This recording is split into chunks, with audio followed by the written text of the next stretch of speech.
बहुत गुस्सा व्यक्त किया गया। जितना हो सका उतने कठोर शब्द में गुस्सा व्यक्त किया गया। उनका दर्द मैं समझता हूं, उनकी मुसीबत और ये गुस्सा मैं समझता हूं, क्योंकि तीर निशाने पर लगा है।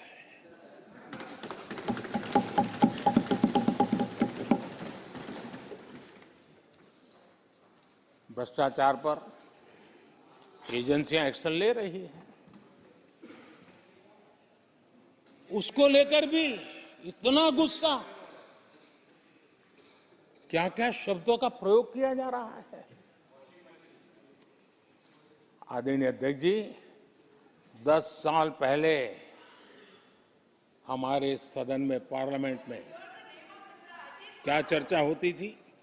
सदन का पूरा समय घोटालों की चर्चा पर जाता था, भ्रष्टाचार की चर्चा पर जाता था, लगातार एक्शन की डिमांड होती थी। सदन यही मांग करता रहता था, क्या जा रहा है, तो लोग उनका, देखिए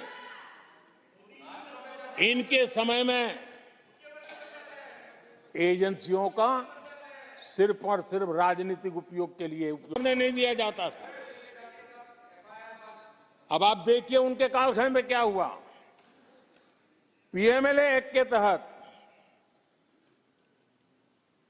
हमने पहले के मुकाबले 2 गुने से अधिक केस दर्ज किए। कांग्रेस के समय में ईडी ने 5,000 करोड़ रुपए की संपत्ति जब्त की। हमारे कार्यकाल में ईडी ने 1 लाख करोड़ रुपए की संपत्ति, देश का लूटा हुआ माल देना ही पड़ेगा। और जिनका इतना सारा माल पकड़ा जाता हो, नोटों के ढेर पकड़े जाते हो, और अधीर बाबू तो बंगाल से आते हैं, देखे हैं नोटों के ढेर उन्होंने, तो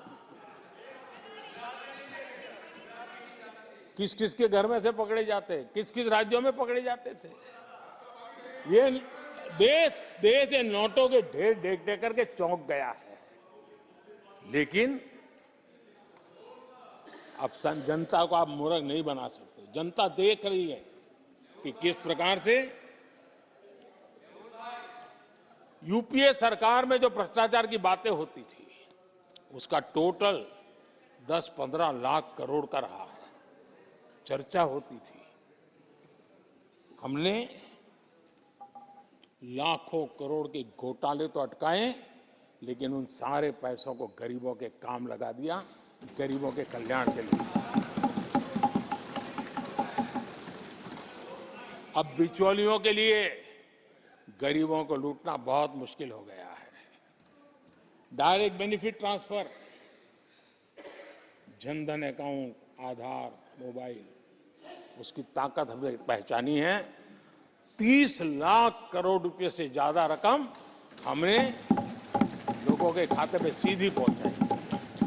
और अगर कांग्रेस के एक प्रधानमंत्री ने कहा था कि 1 रुपया भेजते हैं 15 पैसे पहुंचते हैं, अगर उस हिसाब से मैं देखूं तो हम जो 30 लाख भेजे हैं, अगर उनका जमाना होता तो कितना रुपया कहां चला जाता, इसका हिसाब लगाइए।